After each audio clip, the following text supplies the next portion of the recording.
Halo beserta adik sekalian, ketemu kembali di video pembelajaran.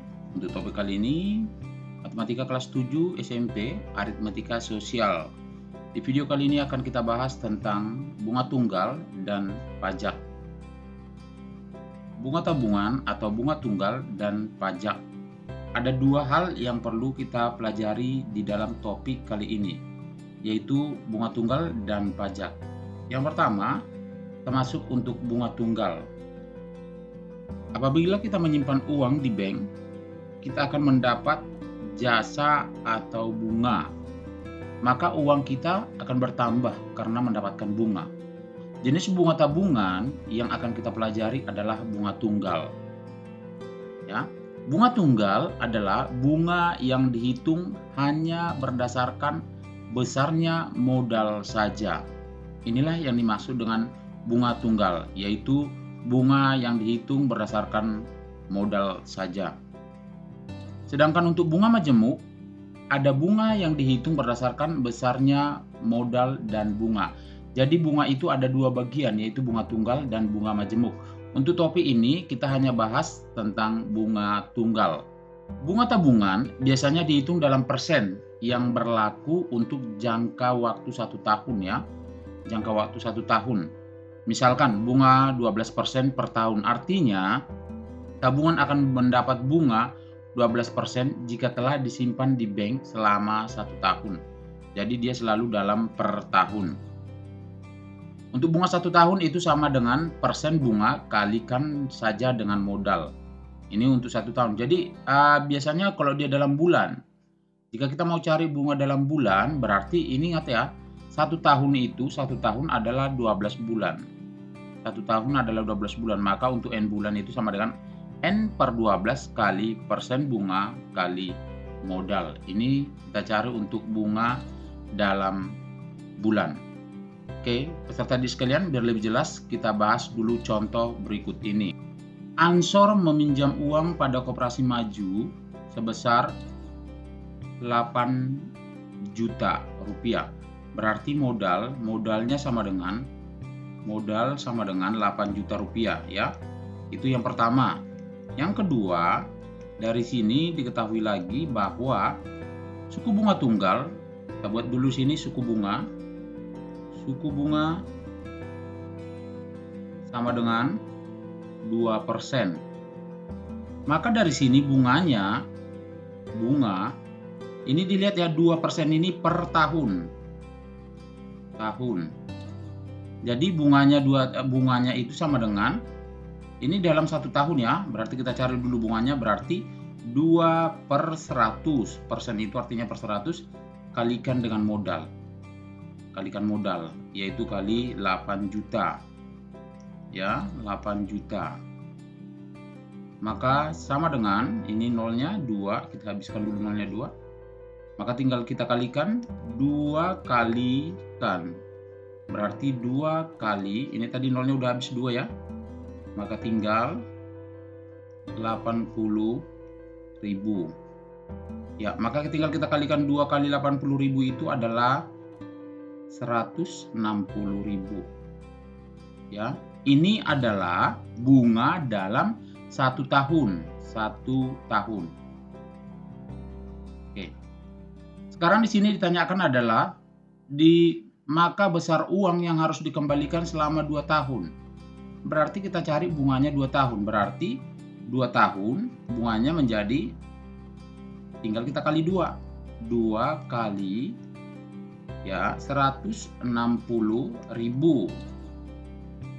Maka 2 kali 160.000 adalah 320.000 rupiah. Inilah bunganya dalam 2 tahun ya. Bunga dalam 2 tahun. Baiklah peserta didik sekalian, yang ditanyakan di sini adalah besar uang yang harus dikembalikan. Berarti uang yang dikembalikan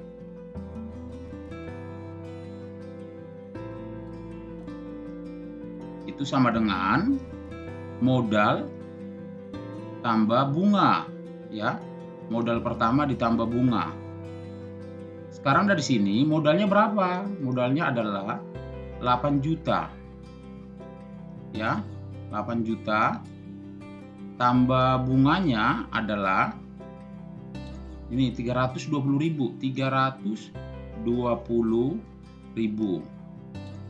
Oke, kita jumlahkan 8 juta tambah 320.000 berarti uang yang harus dikembalikan adalah 8.320.000 rupiah. Inilah uang yang harus dikembalikan selama 2 tahun. Oke, kita lanjut contoh yang berikutnya. Pak Hari memiliki tabungan di Bank Rakyat sebesar 400.000. Berarti modalnya Pak Hari tadi adalah 400.000 rupiah, ya. 400.000 rupiah. Oke, selanjutnya dikatakan di sini dengan bunga, suku bunga itu sama dengan 12%. Maka dari sini bunganya adalah, yang ditanyakan adalah hitunglah uang Pak Hari setelah 10 bulan. Berarti di sini dalam bulan. Berarti bunga dalam bulan, bunga N bulan itu sama dengan, itu tadi udah ada N per 12 kali suku bunga kali modal. Oke, tinggal kita masukkan. Berarti bunga dalam 10 bulan, berarti 10 bulan. Itu sama dengan, berarti 10 per 12. 10 per 12 kali. Ini suku bunganya adalah 12%. Berarti 12 per 100. Kalikan dengan modalnya adalah 400.000. Ya, 400.000. Oke, ini kita matikan dulu nolnya, ada 2, kita habiskan mematikan nolnya 2. Ini kebetulan sama ya, 12, kita matikan dengan 12. 12 bagi 12 habis, maka tinggal 10 kali 4.000. 10 kali 4.000, ini nolnya tadi udah habis ya. 10 kali 4.000 berarti sama dengan 40.000 rupiah. Inilah bunganya selama 10 bulan, ya. Inilah bunganya selama 10 bulan. Pertanyaan, hitunglah uang Pak Hari. Maka uangnya adalah, uang itu sama dengan, ya, berarti modal tambah bunga. Ya, modal tambah bunga. Modalnya tadi 400.000. 400.000 tambahkan dengan 40.000. 40.000. Maka sama dengan 400.000 tambah 40.000 berarti uangnya menjadi 440.000 rupiah. Inilah cara menentukan banyak uang di dalam bulan, ya, di dalam bulan. Jadi kita pergunakan rumus untuk di dalam bulan. Ini kita pergunakan untuk bulan. Berarti N per 12. Oke. Kita lanjutkan contoh yang berikutnya. Di sini diketahui Sinta menabung di suatu bank sebesar 8 juta. Berarti modal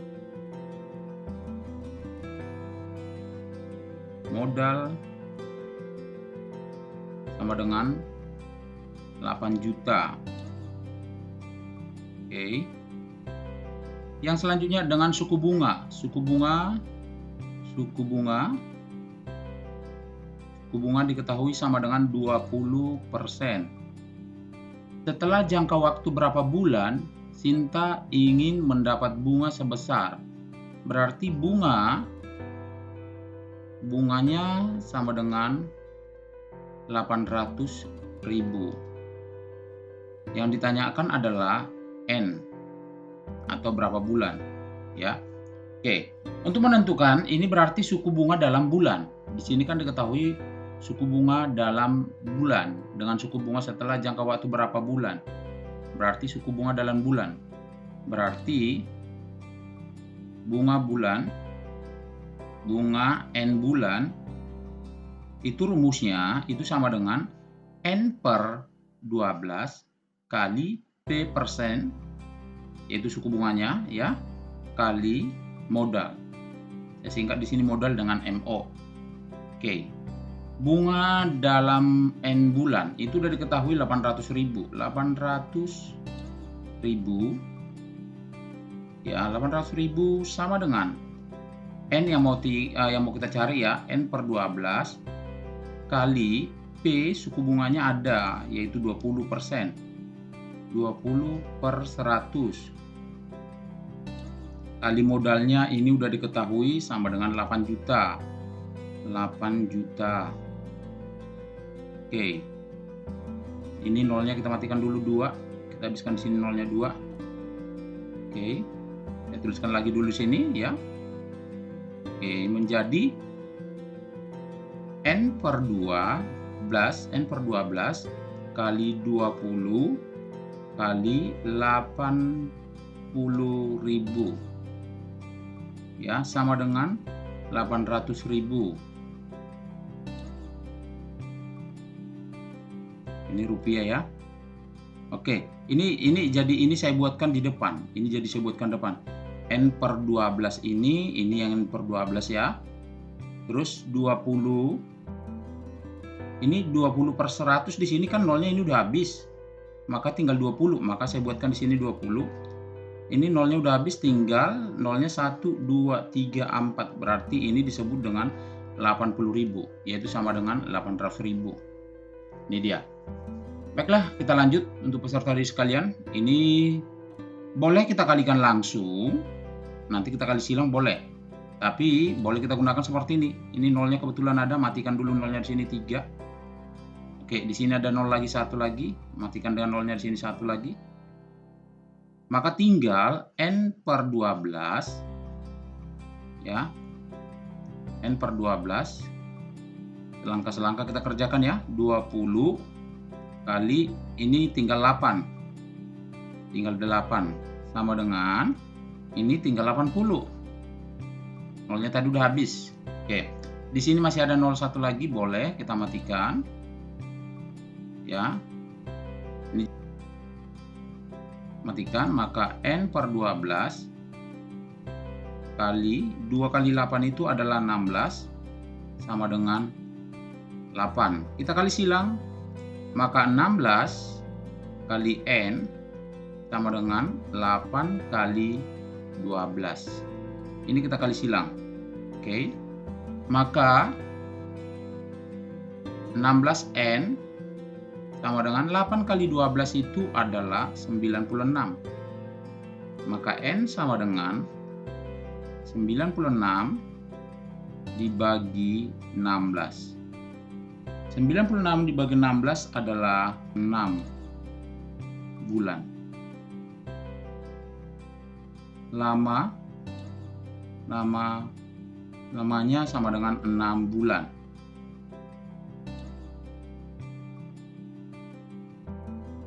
Demikianlah untuk menentukan suku bunga, baik dengan menentukan bunga dalam suatu tabungan bunga tunggal. Kita lanjut yang berikutnya dengan yang kedua, pajak. Pajak adalah suatu kewajiban yang dibebankan kepada masyarakat untuk menyerahkan sebagian kekayaan kepada negara menurut peraturan perundang-undangan yang telah ditetapkan pemerintah. Ya. Tetapi tanpa mendapat jasa balik dari negara secara langsung, itu pajak ya. Hal ini dari pajak digunakan untuk kesejahteraan umum ya. Pajak itu digunakan untuk kesejahteraan umum. Misalkan kalau kita beli suatu kendaraan itu kita sudah dikenakan pajak. Misalkan kita beli suatu kendaraan kereta, misalkan mobil atau kereta atau kendaraan itu harganya lebih mahal. Kenapa? Karena sudah dikenakan pajak. Untuk pajak ini ada 2 bagian. Yang pertama, pajak penghasilan atau disingkat dengan PPH. Orang yang sudah bekerja di suatu perusahaan atau pegawai negeri biasanya gajinya akan dikenakan pajak, yaitu disebut dengan pajak penghasilan atau PPH. Gaji yang diterima itu selalu sama dengan itu gaji kotor, berarti gaji yang diterima itu itu sama dengan gaji mula-mula dikurang PPh. Berarti gaji kotor dikurang PPh atau pajaknya. Ya, itu untuk menentukan pajak penghasilan atau dari gaji. Biar lebih jelas untuk peserta didik sekalian, coba perhatikan contoh berikut ini. Bu Hani adalah seorang pegawai negeri. Setiap bulan Ibu Hani menerima gajinya sebesar 1.750.000. Ini belum dikenakan pajak, berarti di sini kita ambil dulu ini kita sebut sebagai gaji kotor. Gaji kotor itu sama dengan sebelum dikenakan pajak ya, Rp1.750.000. Oke. Selanjutnya, dengan penghasilan tidak dikenakan pajak. Ada ketentuan di sini ya, peserta didik. Penghasilan tidak dikenakan pajak itu adalah 500.000. Berarti dari sini gaji yang dikenakan pajak. Gaji yang dikenakan pajak itu adalah yang tidak dikenakan, di sini dikatakan yang tidak dikenakan pajak adalah 500.000.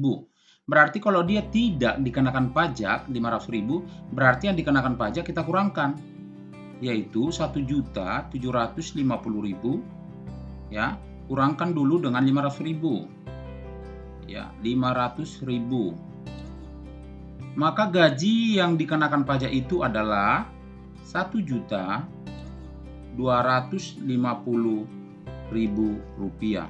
Inilah gaji yang dikenakan pajak. Berarti ini PPh-nya 15%.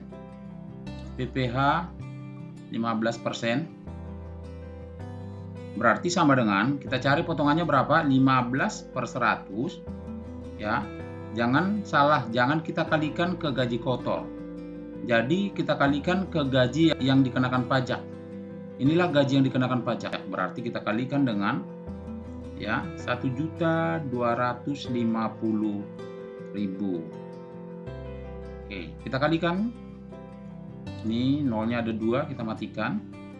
Maka tinggal 15 kali ya 12.500.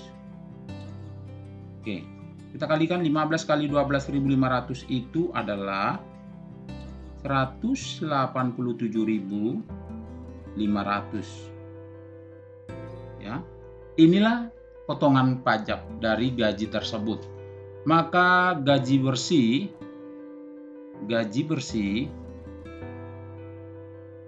atau sama artinya dengan gaji yang diterima ya. Maka yang gaji yang diterima Bu Hani itu adalah, tinggal kita kurangkan ya, 1.750.000. Oke, kita kurangkan dengan ya 187.500.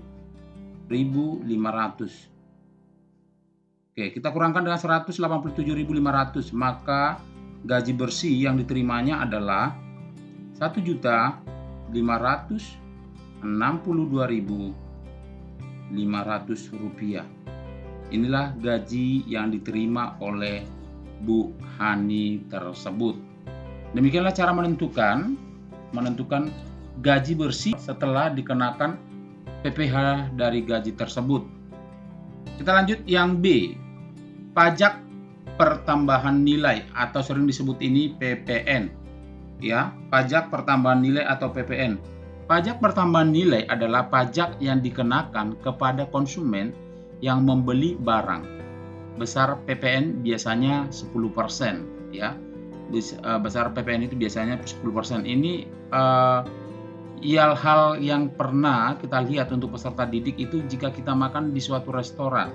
Jadi makanan kita itu bisa lebih mahal karena sudah dikenakan oleh PPN, yaitu pajak pertambahan nilai. Oke. Maka di sini harga beli itu sama dengan harga mula-mula ditambah PPN. Harga beli itu sama dengan harga mula-mula ditambah PPN. Ini juga bisa kita lihat contoh konkret seperti yang saya katakan tadi. Jika kita membeli suatu kendaraan, itu harga kendaraan itu sudah ditambahkan dengan harga awalnya ditambahkan dengan PPN. Maka terjadi selalu lebih tinggi harganya. ya, maka selalu terjadi lebih tinggi. Karena itu sudah ditambahkan dengan PPN atau pajak pertambahan nilai. Oke, peserta didik sekalian, biar lebih jelas perhatikan contoh berikut. Pada supermarket online, di sini ada diketahui pada supermarket online hampir semua label harga barang yang dijual belum termasuk PPN sebesar 10%. Jika Pak Syam membeli sebuah kulkas, berarti harga kulkas itu sama dengan 10 juta. Ya. Diketahui harga kulkas 10 juta. Di sini ini belum termasuk yang 10 juta ini belum termasuk dengan PPN, yaitu PPN. PPN itu adalah 10%. Maka kita cari dulu PPN-nya. PPN-nya sama dengan 10%. Itu sama dengan 10 per 100 kalikan dengan yang 10 juta dari harga dari kulkas. Oke, ini kita matikan nolnya dulu 2. Matikan nolnya 2, maka tinggal kita kalikan ya. Sama dengan 10 kali 100.000 berarti sama dengan 1 juta rupiah. Berarti PPN-nya adalah 1 juta rupiah. Oke, sekarang yang ditanyakan, berapa rupiah Pak Sam harus membayar? Berarti yang harus dibayar